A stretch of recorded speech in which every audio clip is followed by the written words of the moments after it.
ఢిల్లీ పేలుడు నేపథ్యంలో అన్ని రాష్ట్రాల్లో కేంద్ర హోంశాఖ హై అలర్ట్ ప్రకటించింది. 2 తెలుగు రాష్ట్రాల్లోని ప్రధాన నగరాల్లో పోలీసులు ప్రస్తుతం తనిఖీలు కొనసాగుతున్నాయి. ఉమ్మడి విశాఖ జిల్లా ఉత్తరాంధ్ర వ్యాప్తంగా పోలీసులు కార్డన్ సర్చ్ ఆపరేషన్ చేపట్టారు.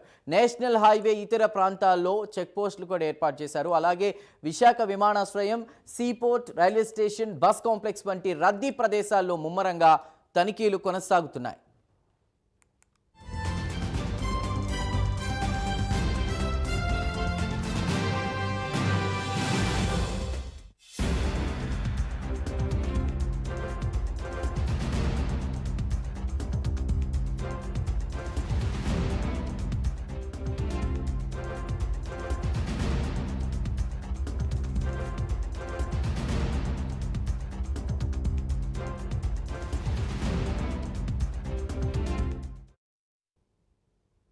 రైట్గా ఢిల్లీ పేలుడు నేపథ్యంలో అన్ని రాష్ట్రాల్లో కేంద్ర హోంశాఖ హై అలర్ట్ ప్రకటించింది. ఈ నేపథ్యంలో 2 తెలుగు రాష్ట్రాల్లోని ప్రధాన నగరాల్లో పోలీసులు తనిఖీలు చేస్తున్నటువంటి పరిస్థితి. ఇక ఉమ్మడి విశాఖ జిల్లా వ్యాప్తంగా, ఉత్తరాంధ్ర వ్యాప్తంగా పోలీసులు కార్డన్ సర్చ్ ఆపరేషన్ కొనసాగిస్తున్నారు.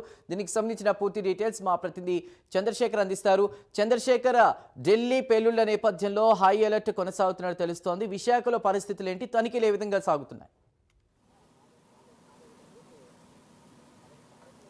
రైట్ చందు, చూసుకుంటే రాత్రి ఏదైతే నిన్న సాయంత్రం 6:30 గంటల ప్రాంతంలో ఢిల్లీ రెడ్ ఫోర్ట్ సమీపంలో ఉన్నటువంటి మెట్రో స్టేషన్ వద్ద కారు బాంబు పేలుడు ఘటన ఏదైతే ఉందో ఆ ఘటనతో యావత్ భారతదేశం అంతా కూడా ఒక్కసారిగా ఉలికిపడినటువంటి పరిస్థితి ఉంది. ఈ నేపథ్యంలో కేంద్ర హోంశాఖ దేశవ్యాప్తంగా కూడా రెడ్ అలర్ట్ కూడా ప్రకటించినటువంటి పరిస్థితి కనిపిస్తుంది. ముఖ్యంగా చూసుకుంటే ప్రధాన నగరాలు, ప్రధాన పట్టణాలు, ప్రధాన కేంద్రాలు, ప్రధాన కూడళ్ళు, రద్దీగా ఉండేటటువంటి కూడల్లో ఇప్పటికే ముమ్మర తనిఖీలు అయితే నిర్వహిస్తున్నటువంటి పరిస్థితి కనిపిస్తుంది. ముఖ్యంగా చూసుకుంటే ఉమ్మడి విశాఖ జిల్లాతో పాటు ఉత్తరాంధ్ర వ్యాప్తంగా కూడా ఎక్కడికక్కడ తనిఖీలు అయితే ముమ్మరంగా చేస్తున్నారు. ముఖ్యంగా చూసుకుంటే ఏదైతే ఆ పెహల్గాం దాడి తర్వాత విజయనగరంలో పేలుడు ఘటనకు సంబంధించినటువంటి వ్యక్తుల్ని అదుపులోకి తీసుకున్న తర్వాత, సీరజ్ సమీర్ అనేటటువంటి వ్యక్తుల్ని అదుపులోకి తీసుకున్న తర్వాత ఒక్కసారిగా కూడా పూర్తిగా అన్ని ప్రాంతాల్లో కూడా భద్రతా బలగాలు మోహరించినటువంటి పరిస్థితి కనిపించింది. ఈ నేపథ్యంలో ఎప్పటికప్పుడే తనిఖీలు అయితే నిర్వహిస్తున్నారు. ముఖ్యంగా ఈ ఘటనల తర్వాత గత కొన్ని నెలల పాటుగా సైలెంట్గా ఉన్నటువంటి ఉగ్రవాదులు మరోసారి అయితే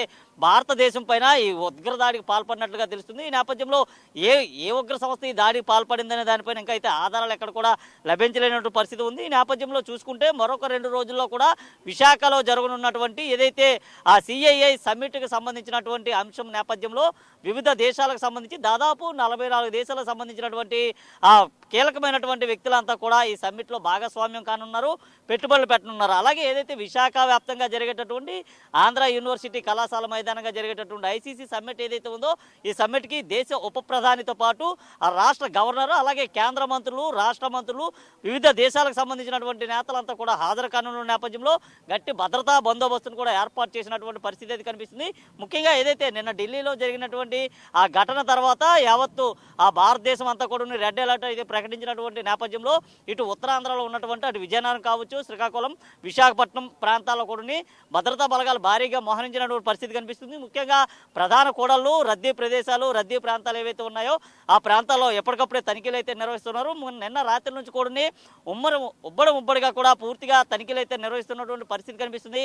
ముఖ్యంగా విశాఖలో చూసుకుంటే విశాఖ విమానాశ్రయంతో పాటు విశాఖ సీపోర్ట్, అలాగే ఇక్కడ ఉన్నటువంటి ఆర్టీసీ బస్ స్టాండ్లు కావచ్చు, అలాగే రద్దీ ఉండేటటువంటి మార్కెట్ ప్రదేశాలు, లాడ్జులు, హోటళ్ళు, కూడళ్ళన్నీ కూడా ముమ్మర గాలింపు చర్యలు అయితే కొనసాగుతున్నాయి. ముఖ్యంగా చూసుకుంటే ఏదైతే ఢిల్లీలో జరిగిన దాడి తర్వాత ఒక్కసారిగా కూడా దేశమంతా కూడా ఎలర్ట్ అయినటువంటి పరిస్థితి కనిపిస్తుంది. అయితే ఇలాంటి ఘటన మరోసారి ఎక్కడ కూడా జరగకుండా ముందస్తుగానే చర్యలు అయితే తీసుకుంటున్న పరిస్థితి కనిపిస్తుంది. ముఖ్యంగా చూసుకుంటే ఏదైతే ఆ పెహల్గాం దాడి తర్వాత ఒక్కసారిగా కూడా ఆపరేషన్ సింధూర్ అయితే జరిగింది. ఆపరేషన్ సింధూర్ తర్వాత భారతదేశం పైన విరుచుకుపడేందుకు ఉగ్రమూకలంతా కూడా సంయుక్తమవుతున్నటువంటి నేపథ్యంలో దాన్ని పూర్తిగా కూడా భారత భద్రతా బలగాలన్నీ కూడా తిప్పికొట్టినటువంటి పరిస్థితి కనిపిస్తుంది.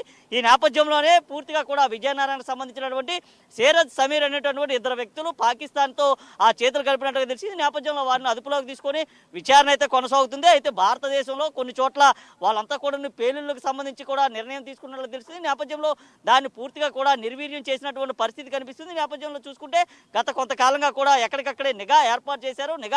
నిఘా నేలలో కూడా పూర్తిగా నగరం అంతా కూడా ఉన్నటువంటి పరిస్థితి అయితే కనిపిస్తుంది. చూసుకుంటే ఇటు విజయనగరంతో పాటు విశాఖ జిల్లా కూడా ఎక్కువగా సముద్ర తీర ప్రాంతం వెంబడి ఇటు కోస్ట్ గార్డు మెరైన్తో పాటు అలాగే ఏదైతే ఇండియన్ నేవీకి సంబంధించినటువంటి భద్రతా బలగాలని కూడా కాపు కాస్తున్నటువంటి పరిస్థితి కనిపిస్తుంది. ముఖ్యంగా సముద్ర మార్గంతో పాటు వాయు మార్గంలో కూడా ఎప్పటికప్పుడే నేవీకి సంబంధించినటువంటి జెట్ విమానాలు కావచ్చు, ఇతరత్ర ఏవైతే ఉన్నాయో MiG-17 కానీ MiG-20 కానీ ఇవన్నీ కూడా ఎప్పటికప్పుడే గగనతలంలో భద్రత అయితే పూర్తిగా పర్యవేక్షిస్తున్నటువంటి పరిస్థితి కనిపిస్తుంది. ఈ నేపథ్యంలో ఏదైతే నిన్న జరిగినటువంటి ఢిల్లీ ఘటన ఏదైతే ఉందో, ఢిల్లీ ఘటనకు సంబంధించి కూడా పూర్తిగా అలర్ట్ అయినటువంటి భారతదేశం కేంద్ర హోంశాఖ ఆదేశాల మేరకు అన్ని ప్రాంతాల్లో కూడా పూర్తిగా కూడా ముమ్మర తనిఖీలు అయితే నిర్వహిస్తుంది. ముఖ్యంగా చూసుకుంటే విజయనగరంతో పాటు విశాఖ, అనకాపల్లి, ఇటు తూర్పుగోదావరి, పశ్చిమ గోదావరి, అలాగే శ్రీకాకుళం, విజయనగరం అన్ని ప్రధాన కూడళ్ల వద్ద కూడా వాహనాలన్నింటినీ కూడా ఆపి తనిఖీలు అయితే చేస్తున్నటువంటి పరిస్థితి ఉంది. Chandu. Right Chandrashekhar, thank you for the updates.